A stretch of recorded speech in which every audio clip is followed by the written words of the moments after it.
بالله من الشيطان الرجيم بسم الله الرحمن الرحيم سيدنا ونبينا وشفيعنا ومولانا ومقتدانا ومولانا الحسن والحسين والصاحب الكعبة وحسين والرفيق والشفيع غالب غالب ولي ابن العبي طالب صلى اللهم صل على محمد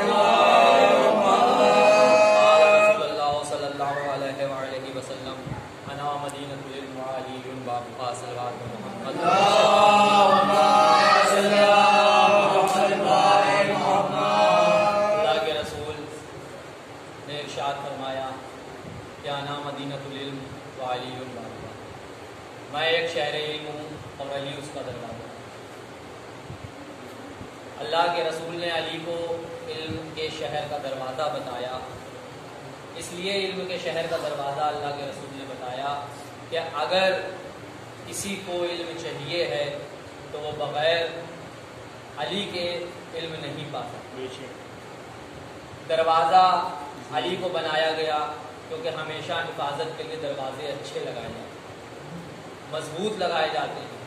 تو رسالت کے پاس جیسا قوی علم تھا اور جو الہی علم تھا جو اللہ نے آپ کے سینے پر نازل کیا تھا، اللہ کے یہاں سے آپ صاحب کتاب آئے تھے، آپ کے اوپر کتاب نازل ہوئی تھی، تبھی اپنے وسیع کے لیے اللہ کے رسول نے کہا کہ انا مدینۃ العلم وعلی بابها، میں ایک شہر علم ہوں اور علی اس کا دروازہ ہے۔ اگر تم کو علم چاہیے ہے تو تم کو علی سے مس ہو کر آنا پڑے گا، علی کے دروازے پر جھک کر آنا پڑے گا۔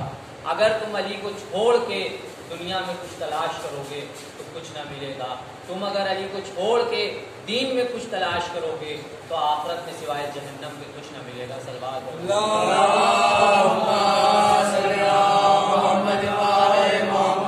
مولا کائنات کے لیے تمام حدیث رسول اللہ کی، بہت حدیثیں،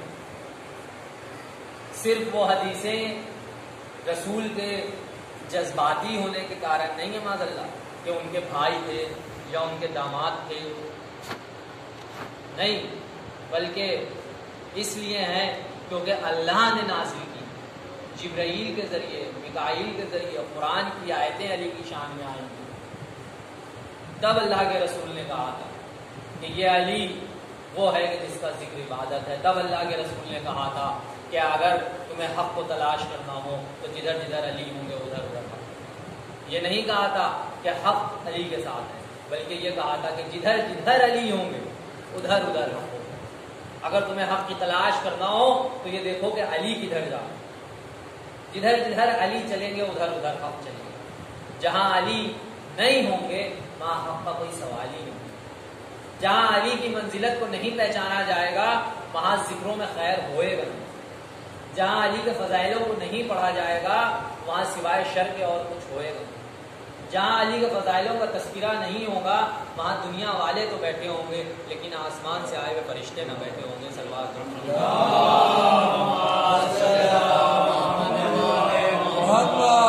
علی کی ذات گرامی اتنی زبردست ذات گرامی ہے کہ کائنات میں مولا کائنات کا نور بعد رسول پہلے ہے۔ سب سے پہلے اللہ نے کہا کہ میں نے چاہا کہ میں پہچانا جاؤں تو میں نے اپنے محبوب کے نور کو خلق کیا، اور پھر میں نے اسی ایک نور کے دو حصے کیے، جس میں سے ایک حصہ ہمارا محبوب ہمارا محمد ہے اور ایک حصہ ہمارے محبوب کا ولی حضرت علی علیہ السلام ہے۔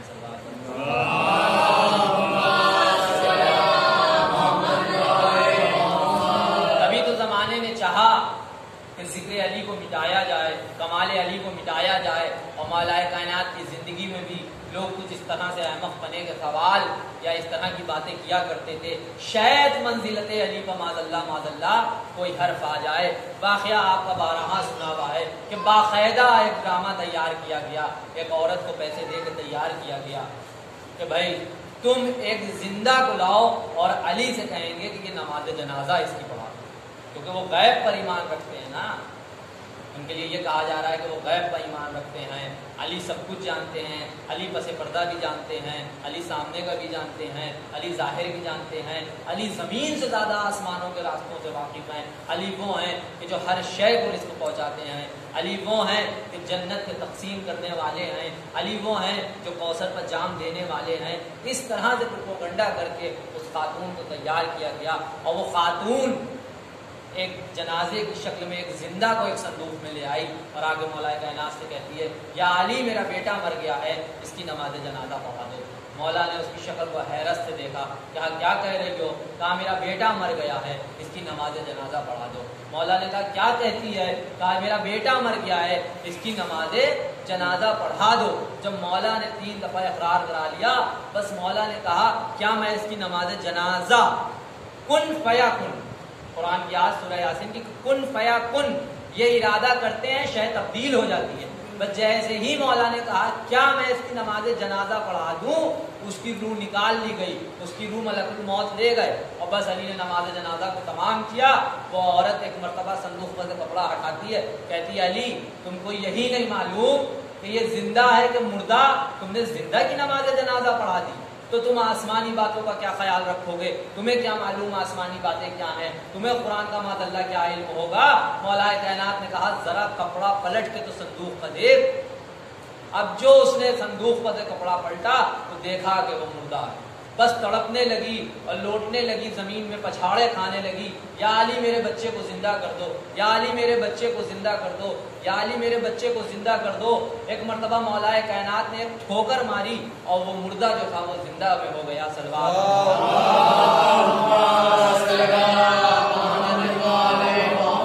یعنی عیسیٰ بھی مردے کو جگایا کرتے تھے، لیکن عیسیٰ جو مردوں کو زندہ کیا کرتے تھے تو وہ یہ کہتے تھے کہ قم بإذن اللہ، اللہ کے حکم سے کھڑا ہو جا۔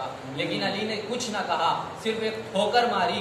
علی کیوں کہتے؟ کیونکہ علی کے ہاتھ تو ید اللہ ہیں، علی کا نفس تو نفس اللہ ہے، علی کی مرضی تو اللہ کی مرضی ہے، علی کی آنکھیں تو عین اللہ ہیں۔ بس ٹھوکر ماری، یعنی زمانہ دیکھ رہا تھا علی کی منزلتوں کو کہ علی ٹھوکروں سے مردوں کو زندہ کر رہے ہیں، علی سورج کو پلٹا رہے ہیں۔ لیکن اس کے بعد بھی بغض و حسد کا یہ عالم تھا کہ مولا کائنات کے خلاف تمام باتوں کو کیا جاتا تھا، تمام پروپیگنڈے کیے جاتے تھے، یہاں تک کہ ایک وقت یہ آیا کہ اس وقت کے دور کے ملعون معاویہ نے جمعے کی نماز بدھ کو رکھوا دی، بغض علی میں جمعے کی نماز بدھ کو رکھوا دی۔ تو اس کو ہمارے ہاتھ میں رائے دے دی کہ بھائی اگر آپ یہ دیکھنا چاہتے ہیں، آپ گورنر ہیں، آپ یہ دیکھنا چاہتے ہیں کہ آپ کے ساتھ جنتا کتنی ہے، ہمیشہ سے جنتا کا شور رہا کہ کس کے ساتھ جنتا کتنی ہے، آپ یہ دیکھنا چاہتے ہیں تو آپ یہ اعلان کروا دیے کہ نماز خلیفہ گورنر باہر جا رہا ہے، نماز جو ہے وہ جمعے کی بدھ کو ہو رہی ہے۔ تو ایسے جاہل بندو، ایسے دیوانے لوگ، پاگل عجیب قسم کے لوگ بغض علی میں چور چور وہ بدھ کے دن جمعے کی نماز پڑھنے لگے۔ یعنی ان کو یہ بغض تھا صرف علی کا کہ جہاں اسلام کے بارے میں دنوں کی تمیز نہیں تھی تو وہاں اسلام کیا ہوتا۔ بنی امیہ اسلام کو ختم کرنا چاہتا تھا، لیکن علی صفر بنے رہے اسلام، ہمیشہ سے دعوت ذوالفشیرہ سے لے کر اور آج روز قیامت تک جو دین کا محافظ ہے تو وہ علی کا بیٹا جو غیبت میں ہے۔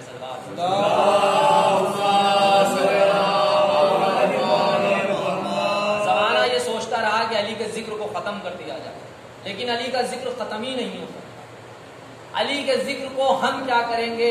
ملائکہ کر رہے ہیں، فرشتے کر رہے ہیں، حمد باری کر رہا ہے، اور آپ کہتے ہیں کہ ہم کو یہ ذکر کھل رہا ہے۔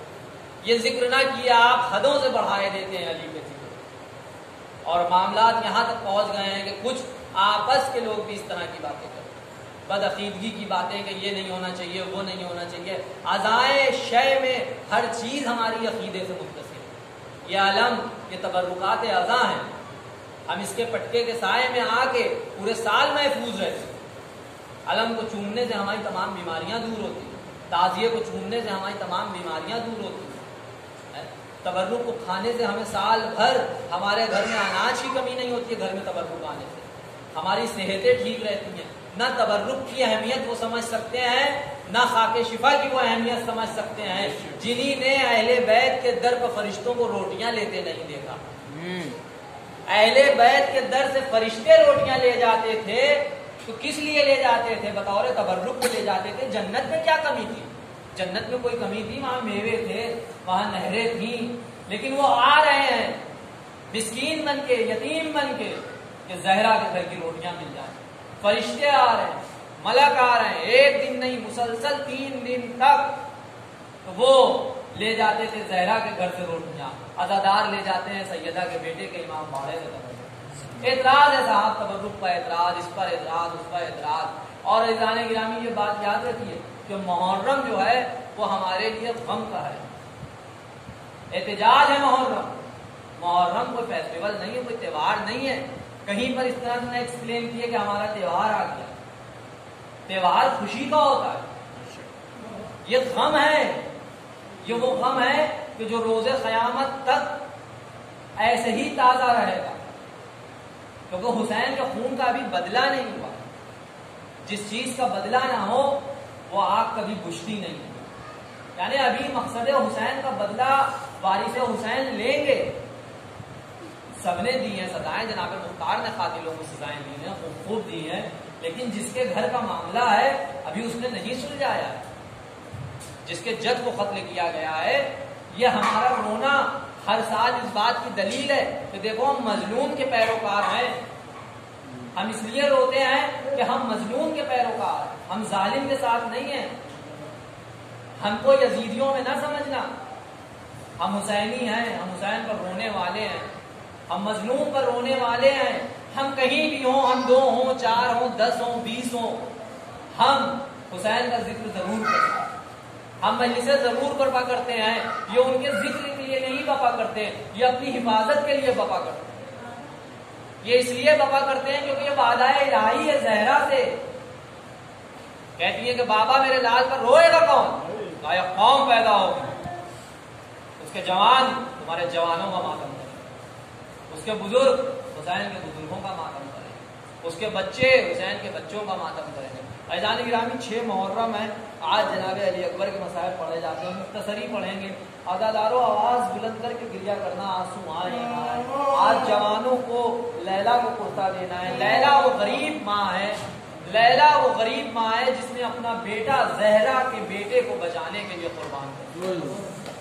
کربلا کی ماؤں پر لاکھوں سلام۔ دنیا کی مائیں اگر اپنے بچوں کو سجا سبرا پہنا اوڑا جوان دیکھیں تو جینے کی دعائیں دیں، لیکن قسم خدا کی کربلا کی مائیں لیلا شب عاشور جناب علی اکبر سے کہہ رہی ہیں کہ بیٹا کل قربان ہو جانا، سیدہ کے سامنے مجھے سرخرو کر دینا، کہیں ایسا نہ ہو کہ حسین قتل ہو جائیں اور لیلا کے سر پہ جائیں۔ اللہ اکبر۔ کربلا کی عظیم ماؤں پر لاکھوں سلام۔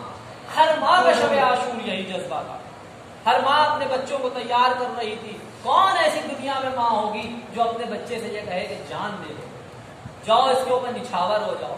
لیکن لیلا علی اکبر سے کہہ رہی ہیں کہ اے میرے لال کل صبح بابا بس قربان ہو جانا، کہیں ایسا نہ ہو کہ میں سیدہ کے سامنے روزے حشر شرمندہ ہو جاؤں۔ عزاداروں علی اکبر کو اجازت ملنا بڑا مشکل مرحلہ تھا، کیونکہ علی اکبر کو پالنے والے 3 لوگ تھے، خود امام حسین اور خود ماں لیلا اور پھوپھی جناب زینب۔ جناب زینب کو جناب علی اکبر سے بڑا پیار تھا، چین نہ آتا تھا بھتیجے کے بنا۔ بار بار جناب علی اکبر اجازت کے لیے آ رہے ہیں لیکن اجازت نہ مل رہی ہے۔ ایک مرتبہ کہتے ہیں ہاں اگر تمہیں جانا ہے تو جاؤ، لیکن پہلے اپنی پھوپھی سے اجازت دو۔ اور بس جناب زینب کے پاس جیسے ہی جناب علی اکبر اجازت لے کے آئے، زینب نے نانا کو دیکھا علی اکبر کی شکل میں، ہم شکل پیغمبر جو نانا کی شبیہ تھا، کہا علی اکبر میں تم کو کیوں کر اجازت دوں بیٹا؟ با مشکل تمام زینب نے رخصت کیا۔ راوی لکھتا ہے کہ جب علی اکبر خیموں سے رخصت ہوئے ہیں تو 7 مرتبہ خیمے کا پردہ اٹھا اور 7 مرتبہ گر گیا۔ ایسے لگتا تھا کہ بڑے گھر سے جوان کا جنازہ نکل رہا ہو۔ یہ زندہ علی اکبر کی رخصت تھی۔ ہاں عزیزوں، با مشکل تمام میں مسائل نہیں پڑھ سکتا، مقتل خون بھرا ہوا ہے۔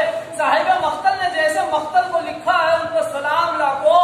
ارے علی اکبر جیسا جوان کہاں دنیا میں ہوگا؟ ہماری جوانیاں علی اکبر پر نثار، ہمارے جوان علی اکبر پر نثار۔ عزاداروں علی اکبر کو کیسے اجازت دی حسین نے؟ ایک مرتبہ گھوڑے پر بیٹھایا بیٹے کو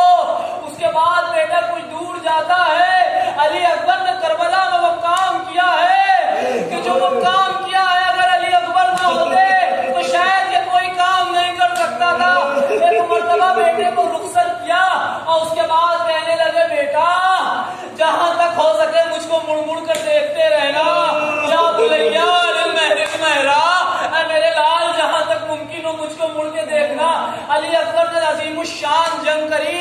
ایک مرتبہ لوٹ کے آتے ہیں جنگ کرتے ہوئے, داد و شجاعت دے رہے تھے حسین. ایک مرتبہ کہتے ہیں بابا غضب کی پیاس ہے, اگر چند خطرائے آپ مل جاتا تو ان لعینوں کو بتا دیتے کہ علی کے خون کی طاقت کیا ہے. ارے علی اکبر نے بہت قتل کیے, تمام قاتلوں کو شہید کیا. ایک مرتبہ حسین کہتے ہیں بیٹا ارے علی اکبر نے یہی تو وہ کام کیا ہے جو مظلوم کربلا کی پیاس دنیا سمجھ گئی, ورنہ حسین کی پیاس کوئی سمجھ نہیں سکتا تھا. ایک مرتبہ کہتے ہیں بیٹا اپنی زبان میرے دہن میں دے دو. بس علی اکبر نے زبان دہن میں دی اور تڑپ کر زبان نکال دی. بابا آپ کی زبان میں تو کانٹے پڑے ہیں. ارے آپ جو علی اکبر باپ سے بچھڑے تو پھر واپس نہ آئے. حسین کمر کو پکڑے پکڑے چل رہے ہیں. اے بابا آپ نے تو مجھے رخصت کر دیا تھا. اے بیٹا کاش کہ تم صاحب اولاد ہوتے. ارے بڑی زبردست علی کے بیٹے نے جنگ کری, حسین کے لال نے بہت زبردست جنگ کری. ایک مرتبہ قاتل کہتے ہیں, شمر کہتا ہے یہ علی کا پوتا ہے, یہ حسین کا بیٹا ہے. ارے اس کو گھیر لو چاروں طرف سے, آزادار ہو. کسی اسنا میں ختم ہوا. ابن انس نے ایک نیزہ سینہ علی اکبر پر مارا. علی اکبر گھوڑے پر سنبھل نہ سکے, مقتل سے آواز دی بابا علیہ منی سلام. اے بابا میرے سلام کو قبول کیجئے. آئے حسین کیسے پہنچے, ٹوٹی ہوئی کمر, اب حسین کو دکھنا بند ہو گیا. ارے جوان بیٹا تھا, ٹھوکرے کھاتے ہوئے لاشے کے پاس پہنچے. بیٹا کیا غضب ہو گیا. کہا بابا سینے میں بڑا درد ہے, بابا سینے میں بڑی تکلیف ہے. ایک مرتبہ حسین نے آہستہ سے سینے پر ہاتھ رکھا, زخم پر ہاتھ پہنچا.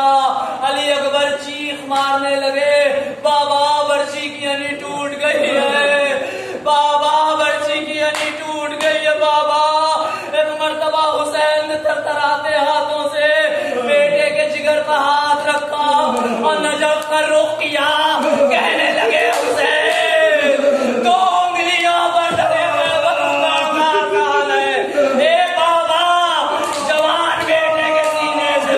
کھینچنا بہت مشکل ہے. بس ایک مرتبہ برچی کی ہنی کھینچی.